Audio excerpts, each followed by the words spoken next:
What if I told you that perhaps the most famous murder in American history was never solved?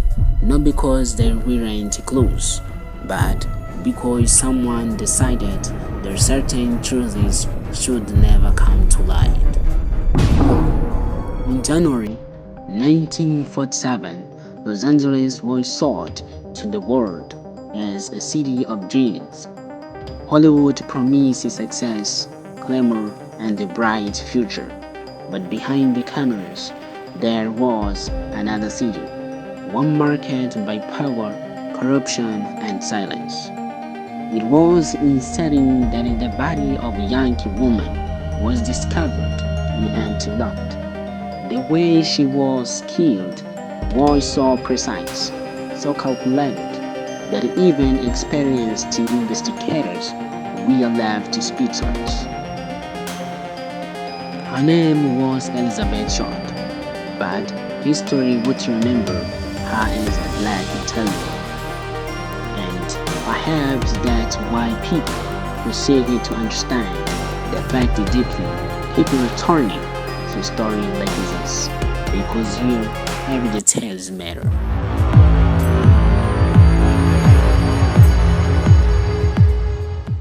Before becoming a headline, Elizabeth Short was just a young woman trying to find her place. She was born in 1924 in Boston into an ordinary family. Her life was never stable. Family problems, constant movies, little money, and no safety net. When Elizabeth arrived in California, she didn't find the glamour she imagined. She found the closed doors, empty promises, and a system that preyed on those with little to lose. It's important to say this clearly. Elizabeth was not a mystery. She was not a legend. She was a real person. Many investigators at the time preferred to focus on her personal life, her abilities, her relationships, instead of focusing on what really mattered. Who had the means, knowledge, and opportunity to commit this crime? When an investigation begins by judging the victim, something is already wrong.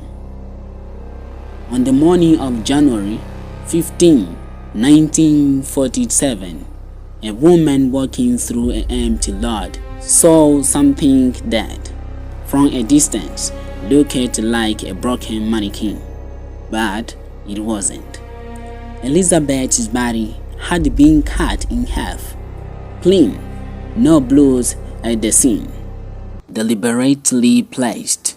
This is a crucial point. Nothing about that scene suggested haste or improvisation. On the contrary, everything suggested control, time, planning. The cut was too precise. The absence of blood indicated the crime had occurred elsewhere. The body's position suggested it was meant to be found. This wasn't just a violent murder. It was a crime that required knowledge, calm, and confidence. And it raises a question many investigators avoided for decades. Who could do something like this without fear of being discovered? The Los Angeles police launched a massive investigation. Teams were formed, interrogation took place, but from the start, strange decisions emerged. Suspects were announced publicly before evidence was analyzed. Weak confessions were treated as quick solutions. Important information got lost in the chaos. Some investigators seemed more concerned with closing the case than solving it properly. And when an investigation rushes to find easy answers, it often ignores the hard questions. At this point, anyone paying close attention begins to notice something important. This case didn't fail for lack of effort.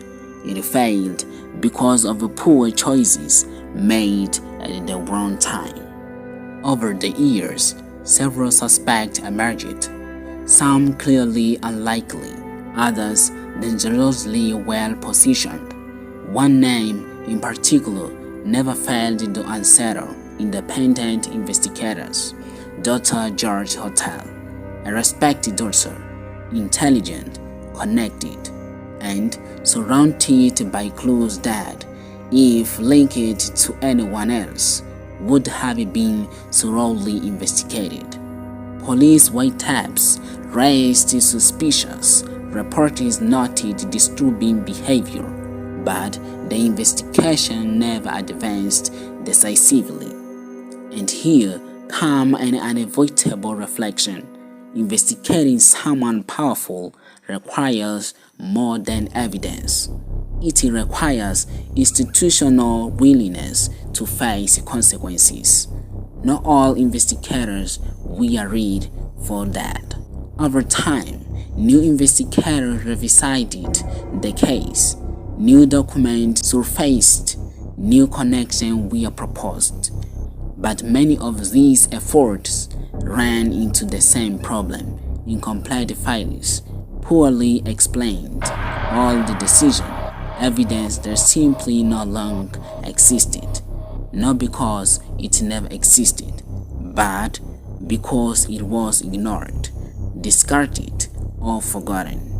When investigation fails to preserve the truth, it creates room for mystery to survive. The most disturbing part of this case isn't that we don't know who killed Elizabeth Short.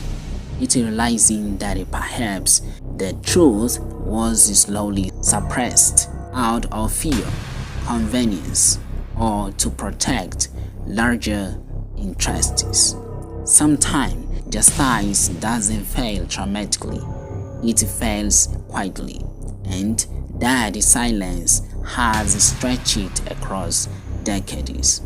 Elizabeth Short dreamed of being somebody. She ended up becoming a symbol of how system can fail, of how investigation can be diverted, and of how some truths are left behind. Those who follow stories like this to the end usually understand that not every mystery existed by chance.